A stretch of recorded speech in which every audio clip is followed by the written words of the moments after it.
In a WMF News special report, we take a very close look at the life on the streets. Homeless advocates say there are more than 1,500 people living on the streets in Horry County alone. For 2 days, WMBF News reporter Greg Argos was one of those people. He joins us now live in the studio with your special report. Hey there, Carrie and Michael. Many people may not think they could become homeless, but consider this. A new study says half of all Americans would not be able to pay their bills for more than a month if they lost their jobs. And with the economy in a recession and jobless rates higher than ever, I hit the streets trying to survive for 2 days without any money, food, or work. Just here to pick up a ticket. My trip begins like those of many of the homeless I meet, with a one-way bus ticket to Myrtle Beach. I get on the bus and head north. And when I get off in Myrtle Beach, I realize just how hungry I am. But where can I find food? With my new identity, I have no family, no friends in the city, but I soon meet someone who points me in the right direction, sending me to the Helping Hands community kitchen. Thank you. The dining room is packed, and after I eat my lunch, some of the people here tell me where I might be able to find work, if I'm lucky. Nothing here. Day for day. Day for day. Here, this is where you can get some jobs. I head to Labor Ready, one of the city's daily work, daily pay centers. We open at 5:30 in the morning. You will come in at 5:30, sign in, see if there's any work available. Sometimes there's work, sometimes there isn't. There are no jobs right now. It's mid-afternoon and anything that's available has already been assigned. So I fill out the application and I hit the streets once again, looking for a place to rest and hide from the blazing sun. I head north and before long run into Chapin Park. That's where I meet Kevin. Kevin has lived on and off the streets of Myrtle Beach for over a decade. Tough. He tells me he isn't able to work because of a brain injury from years ago and is able to survive part of the year by paying for a room in a motel from a disability check. How much that cost you a night?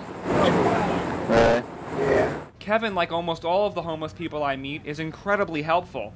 I tell him I've just arrived in Myrtle Beach, and he tells me where I can find food and shelter. Where are, like, safe places to sleep? This church. Oh, here, the church? Doorways. Mm-hmm. Kind of tuck in tight. Gotta say. No, it's dry.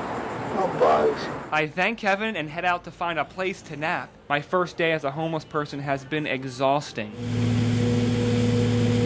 The next morning, I'm up before dawn, headed to the Labor Ready Center so I'm there by 5:30 a.m. I'm one of the first at the center. I sign in and wait for any jobs. Some of us sit outside, passing the time and waiting for that elusive call. What I didn't know, sitting on the back steps is considered loitering, and soon Myrtle Beach police arrive. Everyone's going inside. What's going on? Most of the people around here don't like that. They don't? Yeah. Oh, man. Well, we'll stop because you guys have to go inside. Okay. All right. That's why we're stopping. We just had a new complaint that came over the air last night. Oh, wonderful. So you guys gotta wait for your jobs or whatever inside. No one is arrested, but the officers warn the employees at Labor Ready of hefty fines if we wait outside any longer. Homeless people are city's unmentionable people. They don't want homeless people here. Yeah. I've been here for a long time, so I'm just trying to give you free advice. No, thank you. I appreciate it. You're welcome. I'm giving you free advice. Go home. Yeah. But I don't have the money to go home, and with no one being sent out on any jobs, I start the mile-plus walk to the community kitchen to have breakfast. I'm early, so I catch a nap, then eat some donuts and yogurt, and head back out. I spend most of my day walking to look for help wanted signs in any of the storefronts. I don't find any. Walking back to the community kitchen to have lunch. Even walking to Chapin Memorial Library to hide from the sweltering sun, nap in the air conditioning, and use the bathroom to wash up. All of the walking uses up every ounce of energy, and it's painful. I'm starting to get blisters on my feet. You can see right there. One's forming that's really hurting. And my heels too, they're a little sore. But probably estimate that I've already walked about 10 miles, if not more, the last 36 hours. Besides the physical pain, there's the emotional toll as well. Being out on the streets is, quite frankly, boring. I feel lonely and out of touch with everything that's going on. But as I leave the library, I notice a familiar face sitting on the bench in nearby Chapin Park. Hey, Kevin. How are you, man? Good to see you. Kevin tells me he just got out of jail after being arrested for public intoxication the night before. How was jail? Nothing bad? No. I said, well, that match is fine. That's good. No big deal. I pass the time talking with Kevin. I learn he worked as a surveyor before his injury. It's on water responsibility surveying. You know, going around the house or driveway, whichever. Gotta be right. I miss it. We talk about life on the streets. It's just long days, like boring. I know. Oh, my life is consistent chasing shade. I know what shade is, so I move around. Chasing the shade.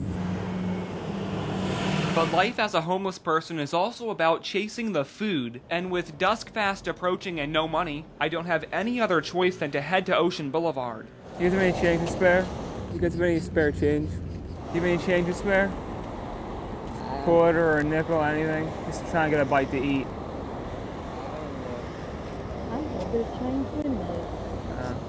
Thank you, man. Appreciate it. Thank you, sir. Thank you so much.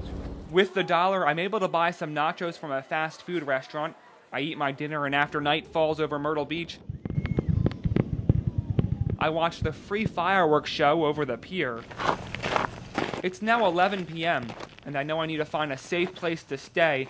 I start heading north and find a bench along the entrance to the public beach access. I was told by Kevin, one of the homeless guys I met, that this is probably one of the safest places to sleep on these benches in the residential area, because you're not near the hotel section and the tourist section, but and usually people don't bother you out here, and the police might not really patrol this area as heavily as they do the other areas. Oh, Jesus Christ!